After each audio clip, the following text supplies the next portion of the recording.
저희들이 내년도부터 하반기부터 창원 마산 진해에 전면적인 시내버스 우리 노선 개편을 준비하기 위해서 용역을 시행할 그런 계획을 가지고 있습니다.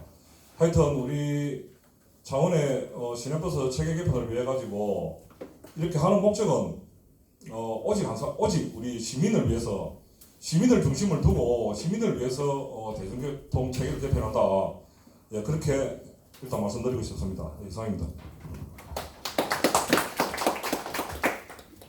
예, 굉장히 강조해 주셨는데요. 시민을 중심에 놓고 돈이 좀 들더라도 시민의 편익을 정대시키는 것이 창원시의 정책 방향이다라는 말씀을 해주신 것 같습니다. 아마 그 중에서도 지금 그 대중교통을 이용하는 시민이 아마 우리 단장님이 말씀하신 시민이 아닌가 하는 생각을 합니다. 어쨌든 창원시가 지금 진행되고 있는 과정을 전반적으로 간략히 말씀해 주셨습니다.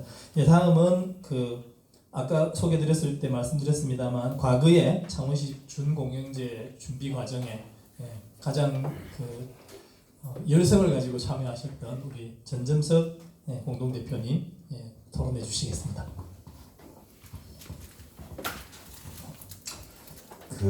소개할 때 과거 교사서 과거 얘기를 몇 말씀 드리고 시작해야 될 것 같은데 되게 이렇게 뒤돌아보니까 한 15년, 20년 전쯤 된 것 같습니다. 준공영제를 대안으로 제시하기 시작한 게. 근데 이제 이게 15년, 20년 지나서 오늘날 시에서 준공영제를 하기 위해서 추진단까지 만들었다고 하니까 굉장히 뭐랄까 하여튼 변화를 체감한다고 할까 굉장히 반갑기도 하고. 그런데 15년 전, 20년 전에 저희들이 이제 준공영제 제기를 할 때 어떤 방식이었냐면 구리치바 수십 번 다녀오신 박용남 선생이라고 있습니다. 책도 구리치바에 대해서 많이 썼죠. 그분은 그 당시에 전국을 좀 많이 다녔는데 저희들이 창원에 이렇게 모셔오기도 하고 또 대전 참여연대에 금태섭 씨든가 또 초청해서 이제 하기도 하고. 근데 이제 이런 자리를 이제 15년 전, 20년 전에 만들기 시작했는데 그 자리에 어떻게든 창원시의 교통 담당 부서의 공무원 분을 좀 나오시도록 또 시의원 해당 상임위원회 활동하신 시의원 분을 나오시게 하기 위해서 무던히 애를 쓰면도 불구하고 별로 얼굴 보기가 쉽지 않았는데 오늘은 이렇게 나란히 앉기도 하고 이러니까 우리 시의원 분들도 좀 자진해서 오시고 하니까 굉장히 모임이 자리가 참 좋다 이런 생각을 합니다. 그와 함께 이제 또 한 가지 생각나는 것은 투명성과 관련해서 시민단체가 문제 제기를 많이 했습니다.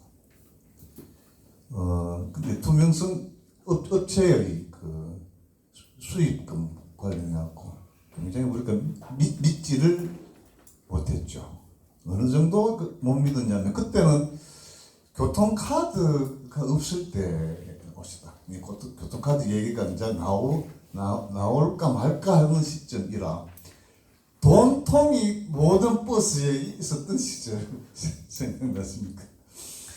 저희들이 전수조사를 하자 이렇게 시에 요구를 하고 그래서 결국 한 일주일 정도 전수조사를 했습니다.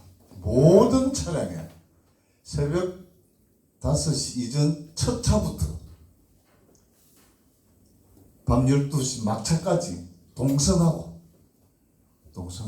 그 다음에 막차에서 내릴 때 돈통을 들고 내려서 봉인하고 그 다음에 출근하듯이 버스업체에 가서 어젯밤에 봉인한 돈통을 열어서 동전 얼마나 많습니까? 그거는 또 막 계산을 그걸 모든 시내버스에 할 만큼 그 당시에는 투명성 부분에 대해서 다들 행정에서도 그렇고 뭐 저희들도 그렇고 못 믿겠다.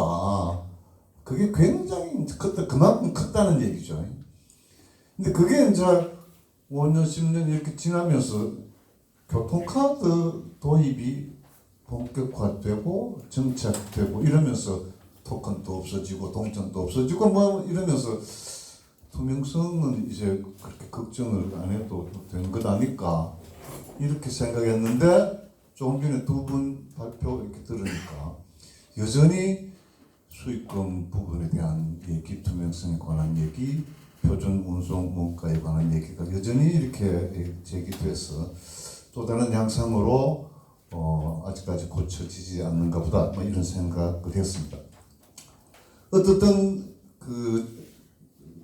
하여튼 10여 년 전에 중공영제 얘기가 좀 나올 때는 지금하고는 분위기가 많이 또 달랐던 것 중에 하나는 마산하고 창원하고 통합이 되기 전이었습니다. 근데 대중교통 문제는 같이 풀어나가야 되니까 버스가 같이 다니지 않습니까? 같이 풀어나가야 되니까 마산 대중교통 담당 분들하고 창원 분들하고 창원시청 그다음에 저희들 이제 단체 쪽하고 업체 쪽하고 이렇게 사자로 구성된 위원회가 활동을 했는데 아마 경비 부담, 재정 부담 때문에 창원시와 마산시의 이견이 생각보다 굉장히 컸었습니다. 그래서 결국 막 삐그덕대다가 그렇게 좋은 결과를 내지 못했던 것 아닐까 이렇게 기억을 합니다. 그런 것을 반면교사로 삼아 이번 추진하는 중공제는 잘 진행되면 좋겠다라는 생각을 하면서 발표하신 두 분께 간단한 질문 몇 가지만 하고 제 얘기를 마치려고 생각합니다. 우선 부산 중공영제 아까 발표해 주셨는데 오늘 저희들이 주제가 시민 중심 시내버스지 않습니까? 그래서 지난 12년간 부산시의 중공영제 시행 과정에서 구체적으로 어떤 유형의 시민 참여가 있었는지 예를 들면 정책위원회에 시민들이 참여한다거나 요금심의위원회에 또 시민 대표자들이 참여한다거나 서비스 평가단을 상설로 이렇게 운영을 하고 서비스 평가 보고서를 낸다거나 여러 가지 유형이 있을 텐데 부산에 사례를 좀 말씀해 주시면 좋겠고요. 그럼 첫 번째 주주 발표해 주신 선생님께 묻고 싶은 것은 재언해 주신 내용에 보면 이런 게 있습니다.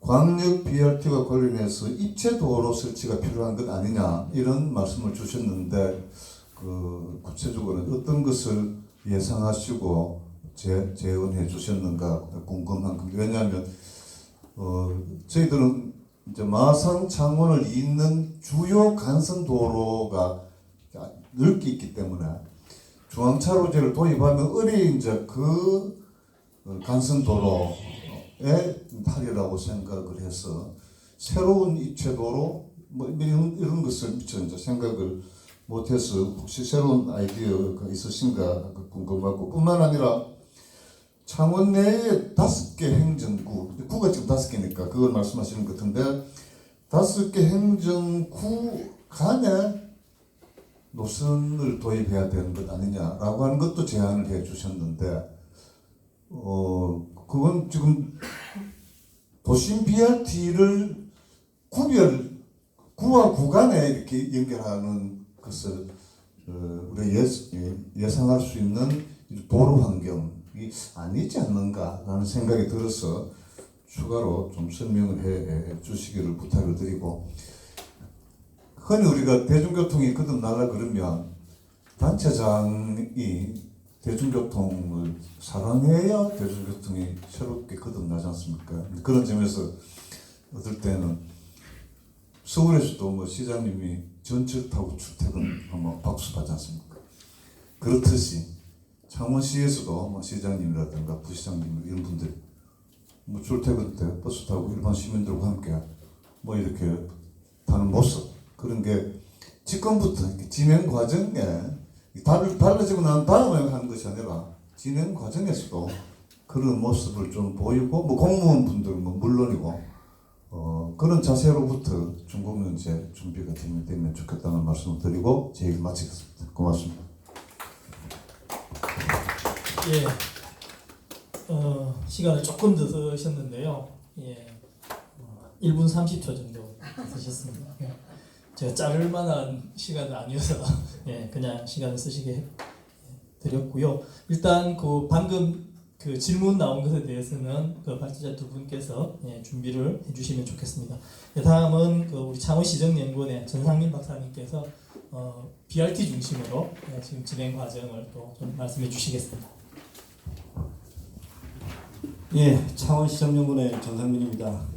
지금 창원시 버스 준공제 큰 숙제를 지금 풀어가고 있는 중인데요. 오늘 주제가 뭐냐면은 창원시 시내버스 개혁입니다. 일단 제가 세 가지 정도 말씀드리기 전에 조금 이제 뭐 좀 노래 좀 말씀드리고 싶은 게 뭐냐면은 저희가 개선하고 개혁은 같으면서도 다르다고 좀 말씀드릴 수 있겠습니다. 무엇을 바꾸느냐는 무조건 둘 다 같은 개념이지만 저희가 소위 말하는 개혁에는 뭐 피와 땀 심지어는 어떤 책임까지도 요구되고 있습니다. 근데 저는 이제 이 개혁을 누가 할 것인가를 한번 대상을 한번 생각해 보고 싶은데요. 지금 현재 이제 창원이라는 하나의 동일 공간에 살고 계시는 물론 시민분들도 계시고 버스 업체를 운영하시는 분들도 계십니다. 그분들하고 물론 또 시에 또 행정을 처리하시는 공무원분도 계시고 이 모두가 함께 나가야 될 사항이 저는 개혁이라고 일단 생각합니다. 아까 이제 두 분의 발제자분들 내용을 좀 들어봤는데 2004년부터 이제 버스 준공제라는 이제 개념이 도입되면서 버스 준공제 이꼴 수익금 공동관리형이라는 이제 하나의 어떤 명제가 형성이 되었습니다. 통상 이제 제도가 한번 도입되고 나면 한 10년 정도 되고 나면은 어떤 호된 평가를 받고 그 제도의 어떤 개선이나 심지어는 개혁까지도 요구되는 상황인데요. 현재 저희 준공제에 대한 어떤 아까 나온 유형 중에 이제 경기도 또 그다음에 부산에서 지금 제시하고 있는 노선 관리형도 하나의 준공제의 어떤 문제점을 개선하고자 하는 뭐 소소한 움직임이라고 볼 수 있거든요. 그래서 저희 이제 창원형 준공제를 구상하는 단계에서 저희가 기본 로직이 필요합니다. 이 창원형 준공제를 어떻게 풀어갈 것인가, 어떤 논거를 마련할 것인가. 나름대로 저희 연구진과 이제 시청하고 이제 많은 회의를 거치면서 느끼는 게 뭐냐면 지금 수익금 공동관리형이라고 운영되고 있는 기존 제도에 발생할 수 있는 제약 요인들 저희가 이제 처음 도입을 구상을 하고 있지 않습니까? 그런 부분을 최대한 배제를 하고 일단 뭐 지금 어떤 준공제에 대한 어떤 지금 어떤 트렌드를 할 수 있는 노선 관리형도 일부 한번 생각해 볼 수 있지 않을까 하는 이걸 저희 창원형 준공제 기본 모집으로 생각하고 있습니다. 그러면 이제 아까 이제 저희 단장님께서도 말씀하셨지만 창원시의 버스 여건 또 내지 기반이 어떤가? 도로 여건 좋습니다. 그리고 차고지 저희 마련되어 있습니다. 여건 좋습니다. 단지 이제 버스 운영하는 업체에서 이제 일부 좀 이제 적자를 보고 좀 재무 구조가 악화되는 이런 상황도 있지만 또 1일 2교대라는 제도는 또 도입되고 있고요. 수단 분담률 같은 경우는 저희가 이제 유일한 대중교통 수단이 시내버스거든요. 약간 보합세라고 생각했습니다. 그런데 그리고 또 좀 하나 또 여담이지만 지자체 대중교통 시책평가를 한번 저희 창원시가 매년 최우수 상을 받고 있습니다. 그런데 왜 우리 시민들은 불편할까요? 저는 요거는 딱 한 가지라 생각합니다. 기존의 수익금 경쟁 체계를 이제 추구를 하다 보니 대중교통에 대한 어떤 서비스 경쟁 체계가 마련되지 않냐. 물론 이제 서비스 경쟁, 수익금 경쟁 체계가 발생된 어떤 근본적 원인은 아까 말씀이 나왔지만 이제 공동 배차의 어떤 뭐 비효율성 문제들이 많이 제기되고 있는데 이런 거를 이제 전환할 수 있는 어떤 핵심 키가 버스 준공제라고 저희는 판단을 하고 있습니다. 저희 우스갯소리로 많이들 말씀하시거든요. 버스 사업은 대기업도 안 하는 사업이다. 그만큼 사용화되고 있는 사업인데 제가 이제 버스 업계에 계시는 분들에게 조금 좀 말씀드리고 싶은 게 뭐냐면은 이제 과거에는 저희가 그러니까 농담삼아 뭐 재정 지원을 이제 목매어 바라보고 있는 그런 형태에서 지금은 조금 패러다임 전환이 좀 필요하거든요. 과거에는 이제 버스가 공급자, 물론 이제 교통시설 전반에 대해서는 공급자 중심의 어떤 왕이었다. 소위 말씀드리면 지금은 소비자가 왕입니다. 한 두 가지 정도 예를 들어 보겠으면 저희 DRT라는 수요응답형 교통이 맨 처음 도입됐을 때 어떤 버스 업계에서는 한 센세이션처럼 여겨졌고 이건 절대 도입이 안 될 거라고 모두들 예상하고 있었습니다. 아닙니다. 지금은 여객 운수 사업 부상에 떡 하나 들어가 있습니다. 하나 어떤 사업으로 저희 그다음에 이제 노선 관리형에 들어갈 수 있는 한정면허 부분입니다. 과거 한정면허는 제가 알기로는 한 4년에다가 이 한정면허 생긴 배경이 공항버스하고 시티투어 버스 때문에 생겼거든요. 근데 지금 한번 그 여객법을 시행할 때 보시면은 다양하게 이제 열려 있습니다. 즉 지금 버스라고 할 수 있는 노선 여객 사업하고 이제 전세버스 택시류의 구형 여객 사업이 이제 무너지기 시작한다는 것이죠. 그만큼 이제 무너지고 있고 그다음에 뭐 그런 이제 문제점에 대해서 제도 개선이 계속 이제 중앙정부 차원에서 이루어지고 있는 상황입니다. 근데 이제 돈이 없는데 무슨 새로운 사업을 뭐 할 것이냐 뭐 물론 인정합니다. 근데 이제 버스 중공제를 용역을 추진하면서 일단 표준 경영 모델이라는 걸 저희가 좀 세밀하게 좀 만들고 있고요. 그다음에 좀 재무를 좀 건전하게 할 수 있는 방안들을 좀 마련을 하고 있습니다. 그 부분을 한번 나중에 한번 기회가 있으면 발표를 나중에 드릴 것 같고 그다음에 좀 한번 좀 제안을 해드리고 싶은 게 뭐냐면 지금 버스의 어떤 그 에너지 체계가 지금 예전에는 경유에서 CNG로 한번 넘어왔지 않습니까? 지금 전기나 수소로 넘어가고 있는 과정입니다. 여기서 저 에너지 쪽에 저희가 또 새로운 사업을 한번 또 생각해 볼 수 있고 그다음에 이제 뭐 예전 뭐 사례지만 좀 서울의 재무 좀 구조 괜찮고 경영 여건 개선한 업체는 동남아나 미얀마 같은데 신사업을 진출하려고 많이 각국의 노력을 하시더라고요. 어떤 그런 부분의 노하우 같은 것도 한번 옆으로 한번 보실 필요도 있을 것 같고요. 일단은 마지막으로 좀 드리고 싶은 말씀은 뭐냐면 이제 창원형 버스 중공제 소위 말하는 이거의 성공 핵심 키는 저는 양보라고 생각합니다. 이제 버스 업체는 이제 아까 말씀드린 뭐 과당경제 시스템을 최대한 양보를 하고요. 우리 시민분들도 이제 자기 집 앞에 노선을 신설해달라 많이 민원들 하시지 않습니까? 그런 걸 좀 지향 좀 해주시고 또 이제 관에서도 이제 너무 인색한 어떤 그런 그 편견에서 좀 벗어나서 서로 세 영역에서 양보를 하게 되면은 저희가 바라는 시민 중심의 창원형 버스 중공제가 완성되지 않을까 하는 생각입니다. 예, 이상입니다.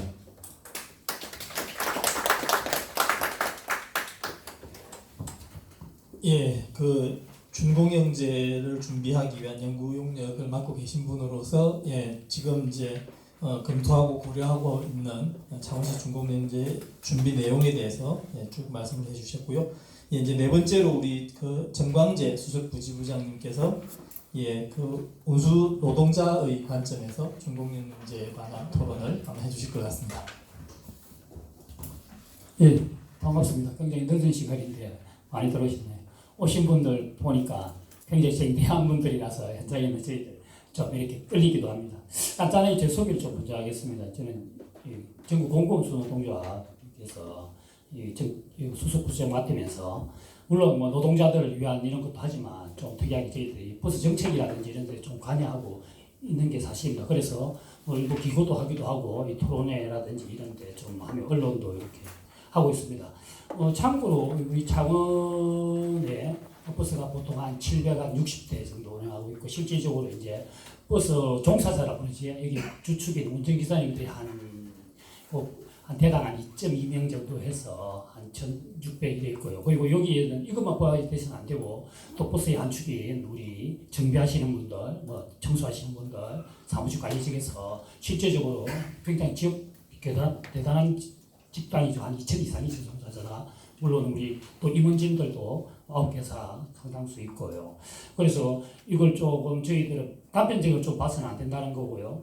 그리고 기존의 노동자가 있습니다. 저도 처음에 제가 돈을 받았을 때 제가 이 자리에 오는 게 적정한가 의문해서 왜냐하면 저희 노동조합은 신생노조이고요. 극소수 노조입니다. 우리나라의 버스에서는 거의 90%가 노조가 있고 우리 창원 100% 노조가 있습니다.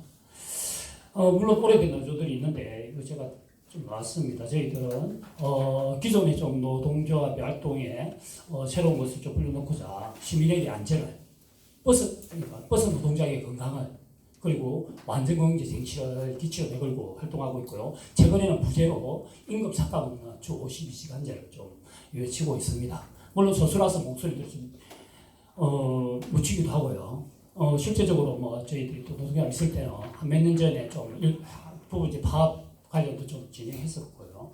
그리고 당시에 또 우리 아시는 분들은 지금도 하고 있는 우리 지역의 그 감시자를 프로에서 버스에 대한 이런 좀 표면적인 문제들이 좀 많이 드러났죠. 그런데 같이 좀 개선위원 했는데 아직도 이런 것들이 많은 것 같아요.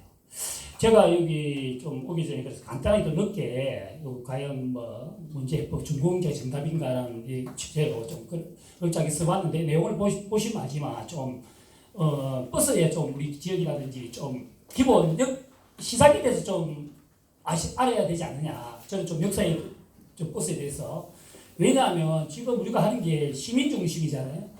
왜 이런 걸 하냐면 우리나라 굉장히 버스 역사가 오래됐어요. 실제적으로 뭐 세계적으로 봐도 그리고 우리 경남이 우리나라 버스 한 100여 년 이제 거의 시작이 된 곳이잖아요. 시내버스만 거의 80년 자랑하는데 보면 출발에 조금 누구 중심이었는가 문제가 있어요. 아까 기업들이 안 한다고 하는데 참고로 우리나라 대기업의 출발점이 버스입니다. 삼성, LG, 현대를 제외하고는 검은부터 해서 버스 한두 대 운송 사업을 시작해서 대기업 집단 일구입니다. 당시에 우리나라 산업화의 출발점에서 보면 특히 우리 마산은 뭐 유교가 인구 밀집 지역이잖아요. 이런 과정들에서 굉장히 폭발적인 수요들이 있었고 이게 누구 중심이냐면 버스 사업을 위한 솔직히 자본의 이익을 위한 출발점이 맞다고 과언이 아닙니다. 물론 나름대로 사명감도 있기 시작했겠지만 왜냐하면 당시에 돈벌이 있었다는 거예요. 버스만 가시면 우리 다 기억들 하시잖아요. 버스 어떻게 타고 다녔는지 그죠? 위로 밀고 막 진짜 콩나물 숨도 못 쉴 정도의 그런 버스. 그때 가기만 해도 고마운 시절이잖아요. 지금 우리 뭐 불매운동들이 이렇게 하는데 이 버스라는 건 과연 우리 선택권이 없는 거잖아요. 제가 뭐 좀 개량되게 필요하긴가라는 표현까지 썼지만 선택권이 없다는 불만이 있어도 이용할 수밖에 없는 거. 이게 바로 교통이잖아요. 그래서 저는 좀 불만을 내보고 싶어요. 왜냐하면 대중교통이라고 하는데 이런 것들이 조금 잘못된